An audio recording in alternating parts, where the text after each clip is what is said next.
kita berjumpa kembali pada ibadah minggu kedua bulan ini. Tetap semangat, karena jika kita memiliki semangat, hidup kita akan menjadi lebih bergairah dan tubuh kita akan menjadi lebih sehat. Saat ini, kembali kita akan dikenyangkan oleh hadirat Tuhan. Saya mengajak saudara semua untuk turut terlibat aktif dalam ibadah kita. Bersama-sama kita menyanyi, menari, bertepuk tangan, memuji dan menyembah Tuhan, serta membuka hati kita untuk menerima benih firman Tuhan. Dan jangan sendirian saja ya. Ajak semua keluarga untuk beribadah bersama-sama. Selamat beribadah, Immanuel.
Bapak Ibu Saudara, Shalom. Mari kita siapkan hati kita untuk kita beribadah pada pagi hari ini.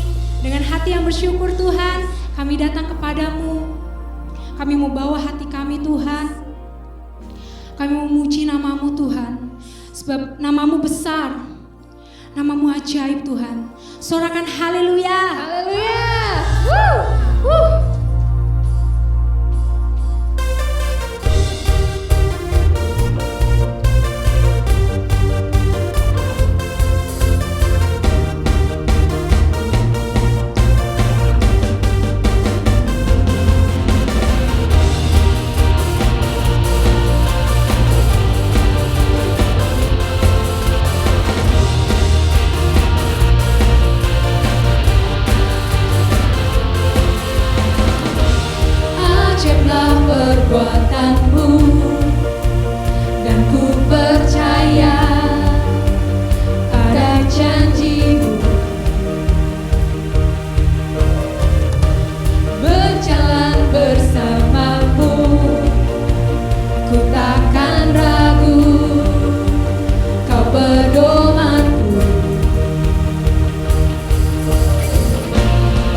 kami membuka hati kami Tuhan.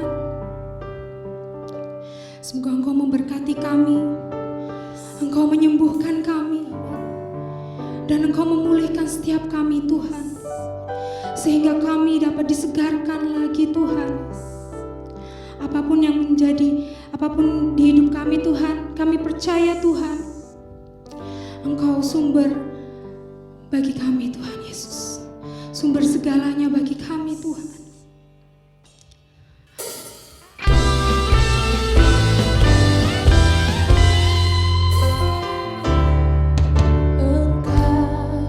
Tuhan yang setia, waktumu selalu yang terbaik.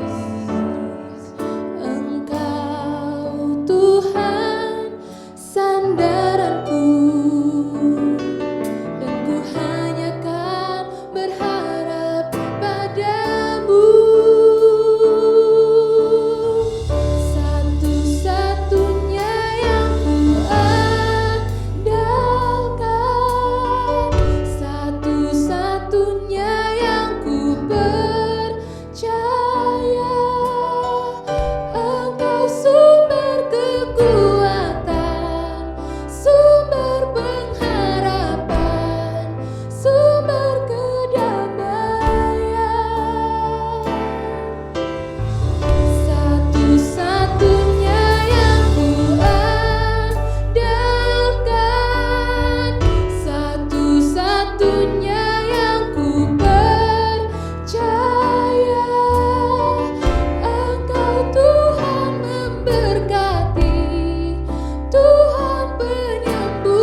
katakan bersama-sama bahwa Tuhan satu-satunya yang kita andalkan di hidup ini.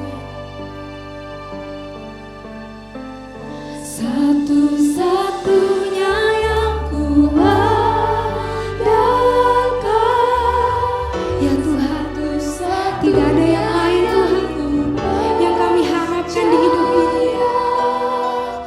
Engkau sungguh pengharapan kami. kekuatan, Yesus, sumber pengharapan, sumber kedamaian, satu-satunya yang ku andalkan, satu-satunya yang ku percaya. Engkau Tuhan memberkati, Tuhan penyembuhku, Tuhan pemulihku. Satu-satunya yang ku andalkan, satu-satunya yang ku percaya. Engkau sumber kekuatan, sumber pengharapan, sumber kedamaian.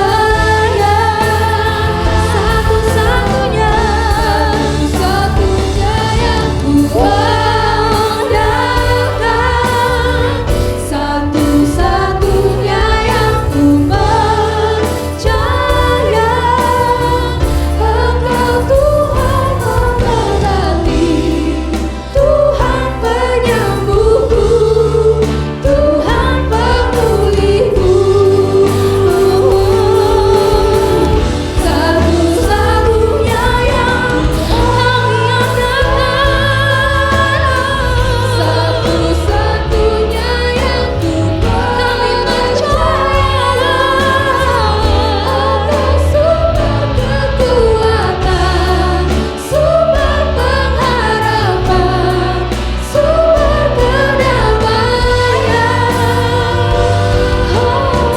Satu-satunya yang ku andalkan, satu-satunya yang ku percaya. Engkau Tuhan memberkati, Tuhan penyembuhku, Tuhan pemulihku.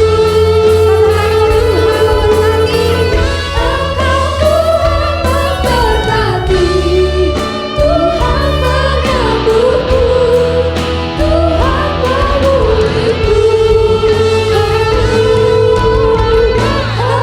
Tuhan memberkati, Tuhan penyembuhku, Tuhan pemulihku. sorakan haleluya.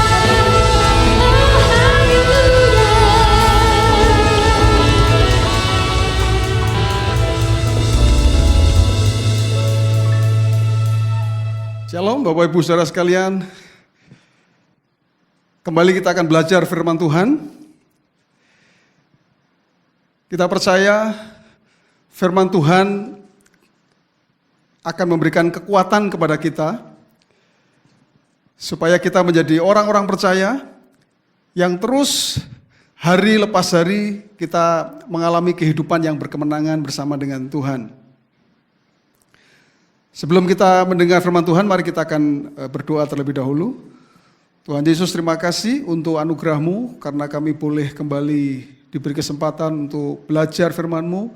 Kami sangat percaya bahwa firman-Mu akan memberikan kekuatan kepada kami Tuhan, supaya kami menjadi orang-orang percaya yang tetap kuat dan terus menang dalam kehidupan kami Tuhan. Hari lepas hari, kami tahu ada begitu banyak tantangan, ada begitu banyak masalah yang harus kami hadapi, tapi kami percaya bahwa ketika kami memegang prinsip kebenaran firman-Mu, kami sangat yakin bahwa kami akan bisa mengatasi setiap pergumulan, setiap tantangan, setiap masalah dalam hidup kami, dan kami menjadi orang percaya yang berkemenangan di dalam Tuhan. Terima kasih Tuhan. Kami buka hati kami terima kebenaran-Mu dengan sukacita di dalam nama Tuhan Yesus Kristus. Haleluya. Amin. Bulan ini kita sedang terus berbicara tentang iman, tentang percaya. Minggu yang lalu kita belajar I believe I can. Saya percaya, saya bisa. Dan hari ini kita belajar, judul firman Tuhan adalah Learn to Believe. Belajar untuk percaya. Kita akan melihat bersama-sama dari Injil Yohanes pasal 11, yaitu kisah tentang Lazarus yang dibangkitkan. Saudara-saudara, ketika kita menghadapi masalah, dan masalah itu kita tahu bahwa masalah itu bukanlah masalah yang mustahil, kita cukup menggunakan hikmat. Anda tahu maksud saya, ketika engkau punya masalah, dan masalah itu sebetulnya bukan sesuatu yang mustahil, maka kita cukup menggunakan hikmat. Tuhan memberikan hikmat kepada kita supaya kita bisa mengatasi masalah yang kita tahu itu sebetulnya bukan masalah yang mustahil kita bisa atasi. Tetapi masalahnya ketika masalah itu adalah masalah yang mustahil bagi kita, yang kita tahu itu tidak mungkin kita bisa lakukan, ya. Kalau mustahil itu artinya butuh mujizat. Apa yang harus kita lakukan, saudara? Nah, kita belajar dari sini. Ya, kita minggu-minggu yang sebelumnya kita belajar tentang hikmat, ya, di mana kita butuh hikmat ketika kita menghadapi apapun, pergumulan apapun, kita butuh hikmat. Tapi sekali lagi, kalau itu kita tahu sesungguhnya masalah itu bukan masalah yang mustahil. Ya, kita bisa minta hikmat dari Tuhan dan kita bisa mengatasi. Tapi kembali, tadi saya mengatakan, kalau masalahnya ini mustahil, seperti contoh yang kita akan ikuti bersama-sama dari kisah Lazarus, bahwa Lazarus itu mengalami kematian. Ini mustahil bagi manusia. Kalau orang sudah mati, gak mungkin dia bisa hidup lagi.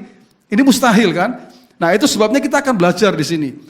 Ketika kita menghadapi masalah yang bagi kita tahu itu mustahil. Kalau bukan Tuhan itu nggak bisa. Nah, itu sebabnya kita akan belajar apa yang harus dilakukan dan sikap seperti apa yang harus kita miliki. Nah, Yohanes pasal 11 mulai ayat 1 saya akan bacakan. Ada seorang yang sedang sakit namanya Lazarus. Ia tinggal di Betania, kampung Maria dan adiknya Marta.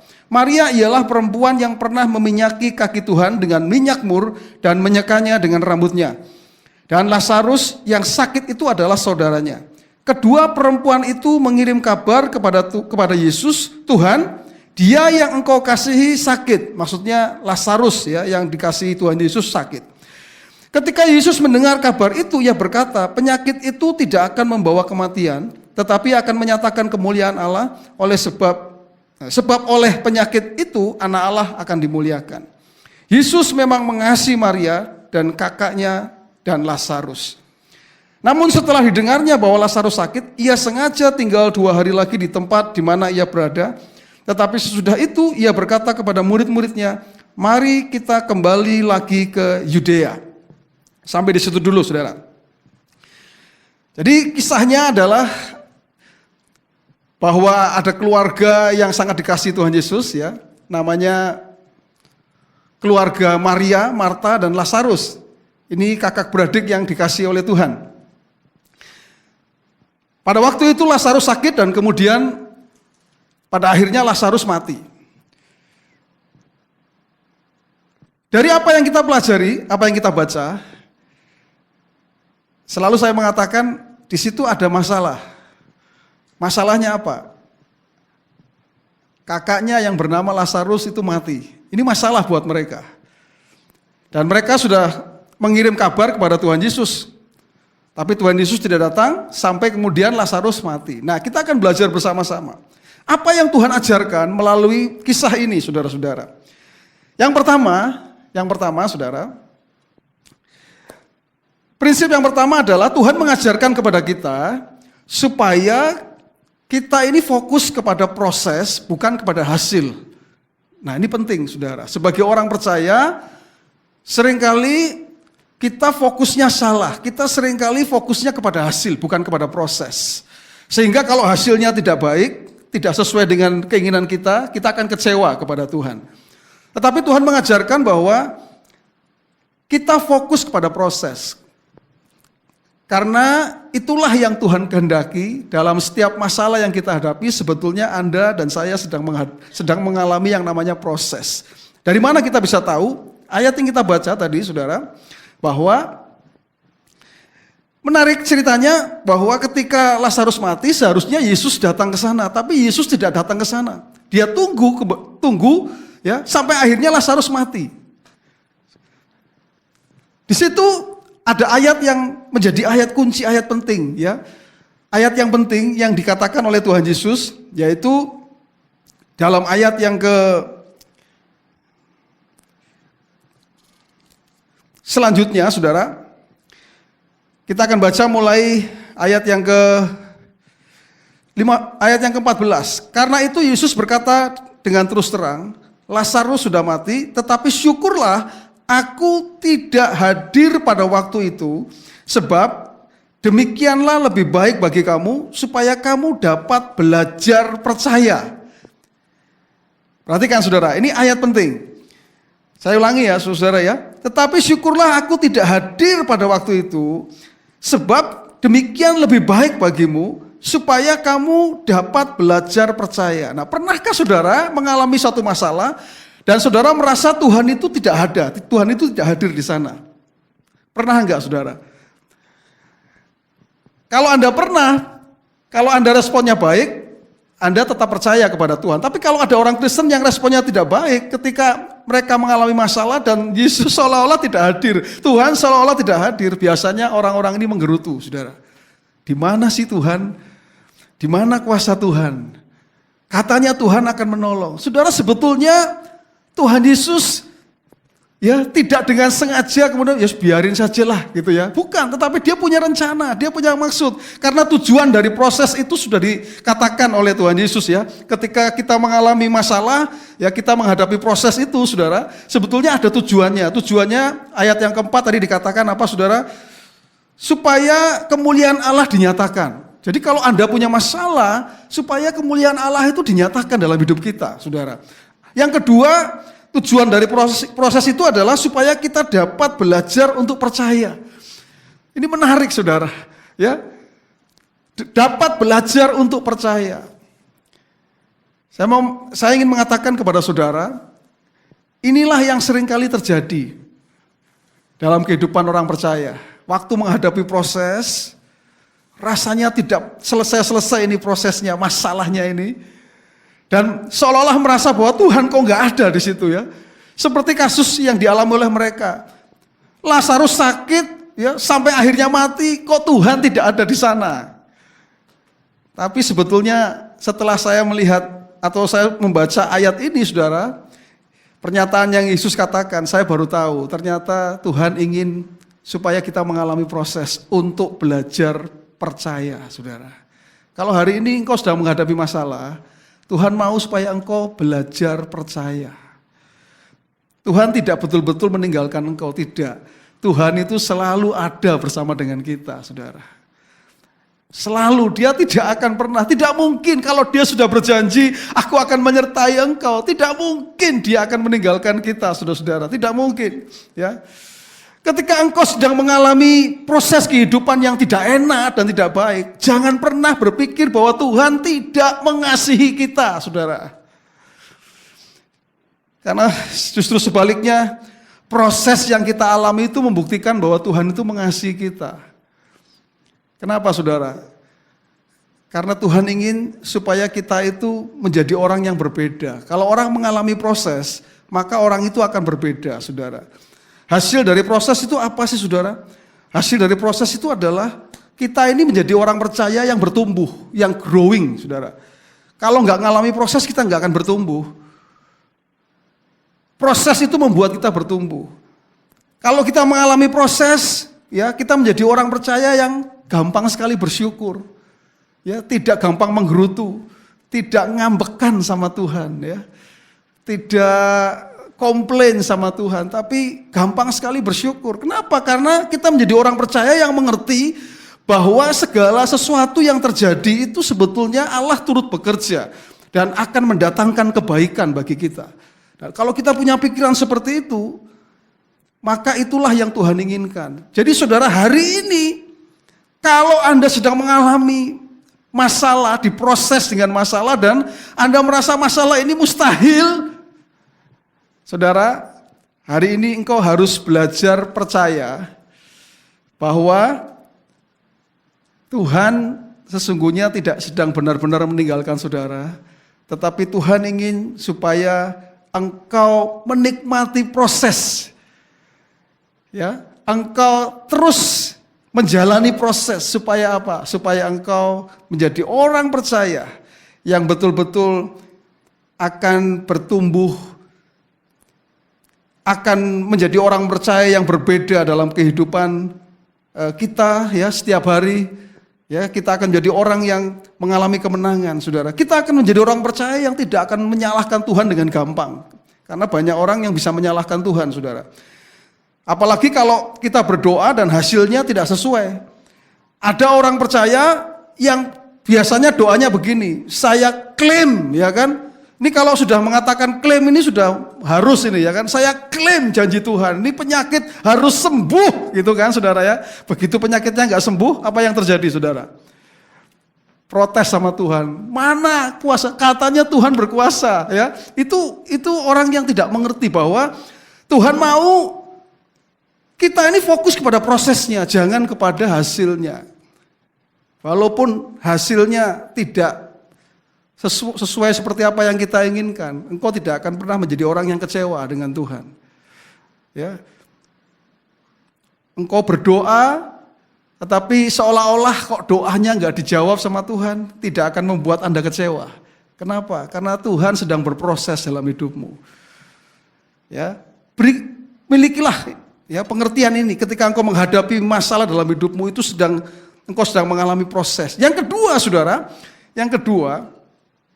yang kita pelajari dari apa yang diceritakan di sini, Yohanes pasal 11 ini, saudara.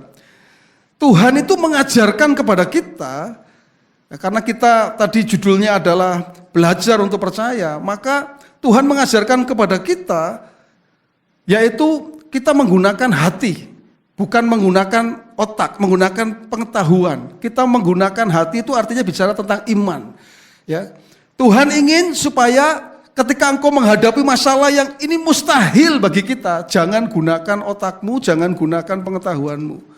Karena ini sudah yang namanya mustahil. Kalau khotbah minggu-minggu yang lalu, saya mengatakan dalam khotbahnya, minta hikmat sama Tuhan, minta pengetahuan sama Tuhan. Anda tahu itu adalah hal-hal yang kita tahu itu bukan hal yang mustahil. Kita bisa mengatasinya dengan hikmat dari Tuhan. Tapi kalau betul-betul itu hal mustahil, maka yang kita butuhkan itu adalah iman, saudara-saudara.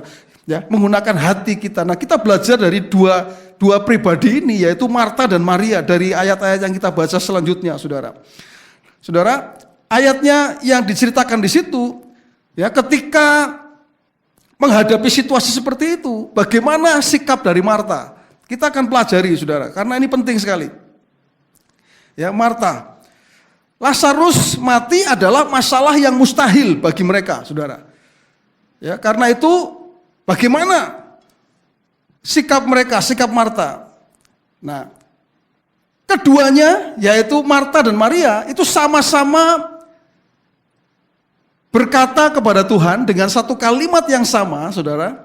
Kalimatnya seperti ini, Tuhan, sekiranya engkau ada di sini, saudaraku pasti tidak akan mati. Jadi saya ceritakan ya saudara ya, waktu Tuhan Yesus datang ke rumah mereka, ketemunya Marta dulu, saudara. Lalu Marta itu mengatakan hal ini, perkataan ini, Tuhan, sekiranya engkau ada di sini, saudaraku pasti tidak akan mati. Ya, jadi ketemu kemudian mengatakan kalimat itu. Waktu Yesus ketemu dengan Maria juga mengatakan kalimat yang sama persis, saudara. Tapi kita melihat hasilnya itu bisa berbeda. Ketika Tuhan Yesus ketemu dengan Marta, tidak terjadi apa-apa, saudara. Tetapi ketika Tuhan Yesus ketemu dengan Maria, baru terjadi mujizat. Nah, kenapa? Kuncinya di mana, saudara? Nah, kita akan lihat, saudara. Akan lihat, ini menarik. Saya berdoa Anda menangkap kebenaran ini supaya Anda belajar dari Maria dan Marta ini. Nah, sama-sama mendengar perkataan Tuhan. Tuhan mengatakan, saudaramu akan bangkit. Nah, saudara, waktu Tuhan mengatakan kepada Marta, saudara, bahwa saudaramu akan bangkit, maka Marta merespon apa, saudara? Jadi waktu Tuhan Yesus datang mengatakan saudaramu akan bangkit, lalu Marta itu mengatakan begini, aku tahu, ya perhatikan nih, ada kata aku tahu, wah ini menggunakan pengetahuannya, saudara. Dia merasa tahu, saudara ya, aku tahu bahwa ia akan bangkit pada waktu orang bangkit pada akhir zaman. Rupanya dia pinter teologi ya, saudara. Ya, ini banyak orang Kristen yang sok-sokan pinter teologi ya gitu, saudara. Sehingga dia tidak tahu yang Yesus maksudkan. Sebetulnya yang Yesus maksudkan bukan bangkit nanti pada akhir zaman. Justru ketika Yesus mengatakan Lazarus akan bangkit itu sekarang, bukan nanti gitu, saudara. Tapi dia mengatakan aku tahu Tuhan, ya, bahwa orang akan bangkit pada nanti pada akhir zaman. Itu perkataan dari Marta. Nah, saya berdoa, saudara, supaya setiap kita ya jangan mengambil sikap seperti Marta. Pertemuan Yesus dengan Marta, saudara, sama sekali tidak menyentuh hati Yesus. Sama sekali, saudara. Ya, sekalipun Marta berkata begini, ya Tuhan, aku percaya bahwa Engkaulah Mesias, Anak Allah, Dia yang datang ke dalam dunia. Sekalipun Marta mengatakan begitu, hati Yesus tidak tersentuh, saudara. Karena Yesus tahu Marta ini hanya ada di otaknya saja nih. Ketika dia mencerna perkataan Yesus, ya Marta ini hanya dengan pengetahuannya saja. Dia merasa, oh iya, saya tahu Tuhan, ya bahwa orang akan bangkit di akhir zaman. Padahal Tuhan mengatakan Lazarus akan bangkit itu bukan akhir zaman. Saat itu juga kalau Marta percaya, pasti akan bangkit, saudara. Tapi Marta tidak menyentuh hati Yesus, saudara. Bagaimana ketika Yesus ketemu dengan Maria, saudara? Menarik, perkataan yang sama yang diperkatakan oleh Maria kepada Yesus. Waktu Yesus ketemu dengan Maria, Maria mengatakan yang sama. Tuhan, sekiranya Engkau ada di sini, saudaraku pasti tidak akan mati. Persis kalimatnya, saudara. Kalau dalam bahasa asli itu tidak ada bedanya sama sekali. Persis kalimatnya. Tapi waktu Maria mengatakan seperti itu, saudara, dia tidak sekedar berkata begitu, tapi Alkitab mengatakan Maria itu tersungkur, saudara. Kalau bahasa kerennya itu proskuneo, saudara. Proskuneo itu artinya jatuh tersungkur, ya sambil mengatakan kepada Yesus ya, perkataan yang tadi dia katakan, saudara. Menarik sekali.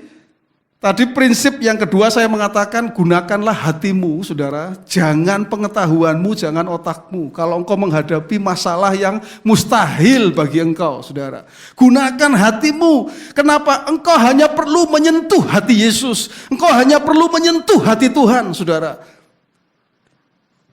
Alkitab mencatat, ketika Maria tersungkur di bawah kaki Yesus, apa yang terjadi, saudara? Itu kalau dalam bahasa Alkitab, tersentuhlah hati Yesus. Rohnya itu tersentuh, saudara. Kalau bahasanya dipakai itu masgul. Yesus itu masgul, artinya itu rohnya itu tersentuh. Dia gak tahan, saudara. Karena apa? Karena Maria, dia tersungkur dan mengatakan, Tuhan, kalau Engkau ada pasti saudaraku tidak akan mati. Itu perkataan penuh dengan pernyataan iman, saudara. Dan Yesus mengerti bahwa Maria ini ngomong bukan sembarang ngomong, tapi dia ngomong dengan imannya, saudara. Bukan dengan pengetahuannya. Itu sebabnya Yesus masgul. Sekedar catatan buat saudara, hanya 2 kali dalam Alkitab Yesus menangis, saudara. Hanya 2 kali. Yang pertama ketika Yesus melihat Yerusalem, karena Yerusalem gak bertobat, Yesus sedih, saudara, nangis. Tapi di sini dia menangis karena melihat seorang yang bernama Maria, yang begitu luar biasa imannya, saudara, sehingga membuat dia itu menangis, dia nggak tahan, saudara. Alkitab mencatat Yesus itu langsung mengatakan begini, di mana kamu taruh Lazarus? Langsung dia pada pokok permasalahan. Waktu Maria kemudian mengatakan begitu, Yesus tergerak, rohnya itu tersentuh, saudara. Ya nggak tahan, dia nangis, saudara. Yesus nangis. Karena apa? Karena dia melihat ini wanita ini menggunakan hatinya, saudara. Dan akhirnya apa, saudara? Akhirnya Yesus tanya di mana? Langsung Yesus mau menyelesaikan masalahnya, saudara. Saya tahu bukannya Yesus nggak ngerti di mana tempatnya Lazarus. Dia ingin tanya itu maksudnya apa? Dia ingin menyatakan, nih loh, aku akan membereskan masalahmu, gitu, saudara. Dalam kondisi seperti itu, Yesus nangis, Maria juga nangis. Yang namanya Marta ini ya masih interupsi, saudara. Masih interupsi. Dalam ayatnya tuh mengatakan begini, saudara. Jadi waktu Yesus tanya ya di mana Lazarus dibaringkan, dalam kondisi seperti itu Marta masih interupsi. Dia mengatakan, Tuhan, ia sudah berbau. Maksudnya ia itu siapa? Lazarus. Lazarus sudah berbau. Sebab sudah 4 hari ia mati. Ini loh, saudara. Tuhan sudah mau melakukan mujizatnya. Si Marta ini masih saja, saudara, pakai otaknya, saudara. Pakai pengetahuannya. Dia mengatakan, sudah 4 hari. Kalau 4 hari itu sudah bau. Saya ingin katakan kepada saudara, belajar dari kebenaran ini. Jangan menggunakan pengetahuanmu, otakmu, saudara. Ketika tahu yang engkau hadapi itu adalah sesuatu yang mustahil, saudara. Karena apa? Karena yang spesialisasinya menyelesaikan masalah yang mustahil itu Tuhan, saudara. Bagian kita itu percaya. Itu, saudara. Bagian kita percaya seperti Maria. Dia percaya. Singkat cerita, saya nggak tahu bagaimana caranya Lazarus keluar, karena kemungkinan besar Lazarus juga sudah ditutupin oleh kain begitu, saudara ya, karena sudah 4 hari dalam kubur. Anda bisa bayangkan, saya nggak ngerti, saya sendiri membayangkannya sulit, saudara ya. Misalnya Yesus mengatakan Lazarus keluarlah, lalu cara Lazarus keluar bagaimana, saudara? Nggak tahu juga. Kalau masih ditaliin ya mungkin gini-gini, saudara. Nggak tahu juga, saudara ya. Kita nggak ngerti, ya kan? Atau Lazarus bisa membuka sendiri kain yang menutupi tubuhnya, nggak tahu juga. Intinya Alkitab mencatat Lazarus pada waktu itu bangkit. Persis seperti apa yang Yesus katakan. Tujuan dari proses ketika orang menghadapi masalah, yaitu apa, saudara? Tadi Alkitab mengatakan supaya Tuhan itu dipermuliakan, saudara. Dalam hidup kita, dipermuliakan melalui hidup kita. Dan proses yang terjadi dalam hidup kita, masalah yang terjadi dalam hidup kita, itu akan membuat kita menjadi orang-orang yang betul-betul ya hidup dalam kemenangan, saudara. Itu sebabnya hari ini kita belajar 2 hal, saudara. 2 hal di akhir apa yang saya sampaikan hari ini, saudara.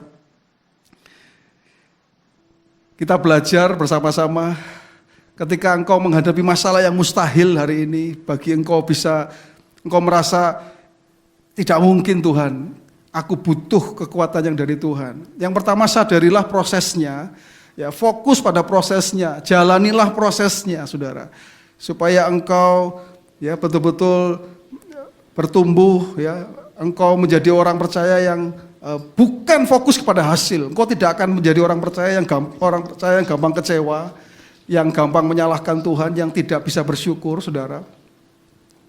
Ya, itu sebabnya hari ini kita belajar ini, saudara. Dan yang kedua, kita mau supaya kita menggunakan hati kita. Ini bicara tentang iman kita, saudara. Jangan pakai otak kita, saudara. Kalau kita tahu itu hal yang mustahil bagi kita, jangan kita mengandalkan ke otak kita, pengetahuan kita, nggak bisa kita, saudara. Ya, saudara, kita harus belajar untuk menggunakan hati kita. Seperti Maria tersungkur di bawah kaki Tuhan. Sebetulnya Maria ingin mengatakan, Tuhan, Engkaulah yang aku andalkan Tuhan. Gak banyak ngomong dia, cuma tersungkur dan mengatakan sekiranya Engkau ada, saudaraku pasti tidak akan mati. Gak perlu banyak ngomong saudara. Serahkan kepada Tuhan dan Tuhan akan melakukan bagiannya. Menolong hidup saudara. Ada mujizat bisa terjadi. Ada orang masih bertanya kepada saya, apakah hari ini masih ada mujizat pastor? Saudara, selama Tuhan kita yang kita sembah, ya Tuhan di dalam nama Tuhan Yesus Kristus, itu Tuhan yang hidup. Bagi kita selalu ada mujizat yang akan terjadi saudara. Asal kita percaya.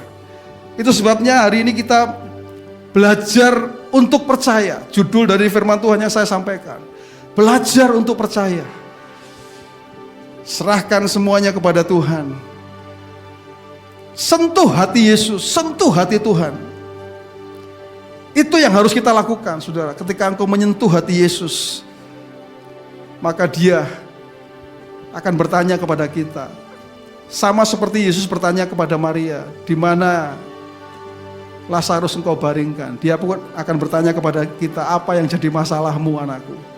Aku akan bereskan semuanya. Aku akan selesaikan. Puji nama Tuhan saudara. Mari kita nyatakan di hadapan Tuhan saat ini, bahwa dialah satu-satunya yang kita andalkan dalam hidup kita. Haleluya. Satu-satunya yang ku andalkan, satu-satunya yang ku percaya,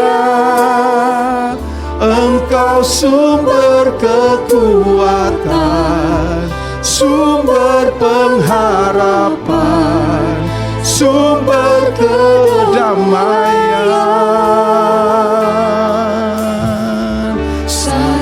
Satu-satunya yang ku andalkan, satu-satunya yang ku percaya, Engkau Tuhan memberkati, Tuhan penyembuhku, Tuhan pemulihku. Mari nyatakan bahwa Yesuslah yang kita andalkan, satu-satunya yang ku andalkan. Amin. Satu-satunya yang ku percaya, Engkau sumber kekuatan. Amin. Sumber pengharapan dalam hidup kami Tuhan.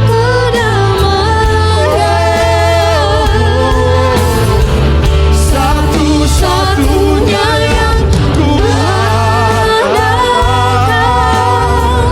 satu-satunya yang ku percaya,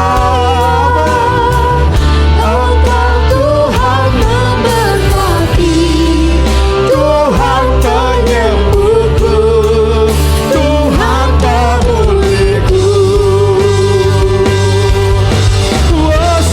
yang ku andalkan, satu-satunya yang ku percaya, Engkau sumber kekuatan, sumber pengharapan, sumber kedamaian. Inilah iman kami di hadapan-Mu Tuhan. Satu-satunya yang ku andalkan, satu-satunya yang ku percaya, Engkau Tuhan memberkati, Tuhan penyembuhku, Tuhan pemulihku. Yes, God. Pujian ini menjadi pernyataan kami di hadapan-Mu ya Tuhan, bahwa Engkaulah satu-satunya yang kami andalkan dalam hidup kami ya Tuhan. Sesuai apa yang firman-Mu sampaikan hari ini Tuhan, kami mau belajar untuk percaya Tuhan. Yes. Kalau hari ini kami sedang menghadapi proses dalam kehidupan kami, ada masalah yang harus kami hadapi, Bahkan masalah itu adalah masalah yang mustahil bagi manusia.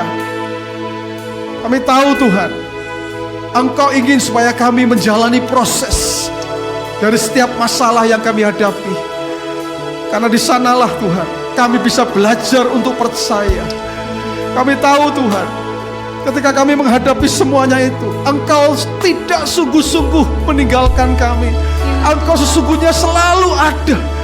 Tetapi Engkau ingin supaya kami belajar untuk percaya. Kadang kami merasakan Engkau tidak ada di sana. Kadang kami merasakan Engkau seolah-olah tidak hadir di sana. Tetapi sesungguhnya Engkau tidak pernah meninggalkan kami Tuhan. Engkau selalu ada. Dan Engkau selalu berjanji untuk menyertai kehidupan kami. Supaya kemuliaan Tuhan dinyatakan dalam hidup kami. Itulah yang menjadi kerinduan-Mu ya Tuhan. Dalam setiap proses masalah yang kami hadapi ya Tuhan. Dan kami juga mau belajar Tuhan, untuk kami menggunakan hati kami, iman kami ya Tuhan. Kami mau menyentuh hati-Mu Tuhan dengan iman kami. Kami mau sentuh hati-Mu seperti Maria, menyentuh hati-Mu, menyentuh roh-Mu Tuhan. Sehingga Engkau sendiri akan menyatakan kuasa-Mu, pertolongan-Mu Tuhan. Kalau Engkau membangkitkan Lazarus, kami percaya juga Tuhan, Engkau akan melakukan bagi kami ya Tuhan. Engkau menyelesaikan setiap masalah pergumulan yang kami hadapi ya Tuhan. Itu sebabnya kami terima kebenaran ini Tuhan, menjadi bagian dalam hidup kami Tuhan. Ajar kami supaya kami menjadi orang-orang yang meresponi firman-Mu Tuhan. Dan berkata yes untuk setiap firman. Tuhan, aku perkatakan firman itu menjadi bagian dalam hidup kami Tuhan, mewarnai kehidupan kami, hidup dalam hidup kami. Di dalam nama Tuhan Yesus itu yang terjadi Tuhan. Terima kasih Tuhan Yesus. Pada akhirnya kami berdoa untuk setiap jemaat Tuhan, dimanapun mereka berada, yang melihat tayangan ini Tuhan. Engkau yang berbicara kepada setiap mereka Tuhan. Engkau yang memberkati setiap mereka di rumah mereka masing-masing. Apapun yang mereka hadapi Tuhan, biarlah mereka belajar dari firman-Mu di dalam nama Tuhan Yesus. Engkau yang memelihara hidup mereka, Engkau yang menjagai hidup mereka Tuhan. Kami berkatakan di dalam nama Tuhan Yesus, pemeliharaan-Mu sempurna ya Tuhan. Sempurna untuk setiap umat-Mu dimanapun mereka berada. Terima kasih Tuhan Yesus. Terima kasih. Mari jemaat Tuhan terima berkat dari Tuhan. Firman Tuhan berkata, Tuhan memberkati engkau dan melindungi engkau. Tuhan menyinari engkau dengan wajah-Nya dan memberi engkau kasih karunia. Tuhan menghadapkan wajah-Nya kepadamu dan memberi engkau damai sejahtera. Roh Kudus menyertai engkau mulai sekarang ini sampai selama-lamanya. Di dalam nama Tuhan Yesus kami berdoa. Orang percaya katakan bersama, amin. Haleluya. Tuhan Yesus memberkati. Haleluya. Nikmati dengan sukacita setiap proses yang ada di dalam kehidupan kita. Karena itulah yang akan membentuk kita menjadi orang percaya yang dewasa. Kiranya firman Tuhan kali ini dapat menguatkan kita yang tengah menghadapi situasi sulit dalam kehidupan kita. Teruslah dekat dengan Tuhan, mendengar firman-Nya yang akan senantiasa menguatkan kita semua. Sampai bertemu minggu depan, dan jika Anda merasa diberkati oleh ibadah online hari ini, silakan tekan tombol subscribe dan tekan tanda lonceng untuk menerima notifikasi. Tuhan Yesus memberkati. Greater blessing.